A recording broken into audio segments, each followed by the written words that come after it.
گگو منڈی میں نشان حیدر حاصل کرنے والے فاتح لکشمی پور میجر طفیل محمد شہید کی برسی کے موقع پر پروقار تقریب کا انعقاد کیا گیا۔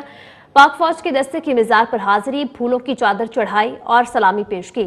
تفصیلات محمد ارشد مرزا کی رپورٹ میں۔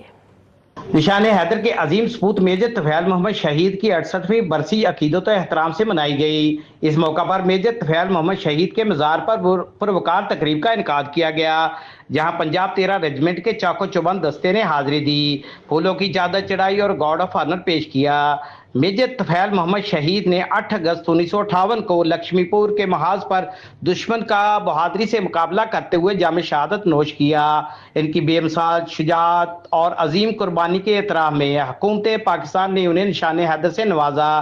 تقریب کے اختتام پر شہید کے درجات کی بلندی اور وطن عزیز کی سلامتی اور ملک و قوم کی خوشحالی کے لیے خصوصی دعا کی گئی۔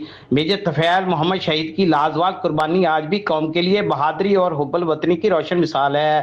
شہید کی جو موت ہے وہ قوم کی حیات ہے۔ محمد ارشد مرزا، روز نیوز، گگو منڈی۔